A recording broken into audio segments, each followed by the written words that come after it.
দেখুন, সংখ্যার বিচারে যদি দেখি, বাদ যাওয়ার তালিকায় পশ্চিমবঙ্গ থেকে ভোটমুখী একাধিক রাজ্য কিন্তু এগিয়ে আছে এবং অনেকটা এগিয়ে আছে। যেমন ধরুন, আরেকটা বিজেপি বিরোধী রাজ্য, বিরোধী শাসিত রাজ্য এম.কে. স্ট্যালিনের তামিলনাড়ু, যেখানে পশ্চিমবঙ্গের থেকে ভোটারের সংখ্যা প্রায় ১.১ কোটি কম, বিধানসভা আসন প্রায় ৬০টা কম। অথচ ভাবুন, তামিলনাড়ুতে বাদ গেছে ৯৭,৩৭,০০০ ভোটার, পশ্চিমবঙ্গের থেকে অনেকটা বেশি। আর এই বাদ যাওয়ার তালিকায় সবার ওপরে থাকতে চলেছে সম্ভবত বিজেপি শাসিত উত্তরপ্রদেশ। যদিও উত্তরপ্রদেশে ভোটারের সংখ্যা বা বিধানসভা কেন্দ্র পশ্চিমবঙ্গের তুলনায় বেশি, কিন্তু বাদ যাওয়া ভোটারের সংখ্যাও সেখানে একটা নজির সৃষ্টি করতে চলেছে এবং তা পশ্চিমবঙ্গের অনুপাতেও বেশি, প্রায় ২,৪০,০০,০০০ বাদ যেতে পারে।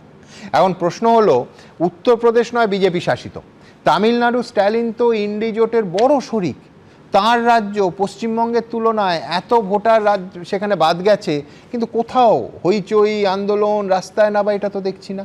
এই অঙ্কটা কি? আমার পরের বক্তা রাজাগোপালদার কাছে যাব, তার কি ধারণা কি হচ্ছে পশ্চিমবঙ্গে, যা তামিলনাড়ুতে আরেকটা বিরোধী শাসিত রাজ্য সেখানেও হচ্ছে না, যেখানে কিন্তু নাম বাদ গেছে পশ্চিমবঙ্গের থেকেও বেশি।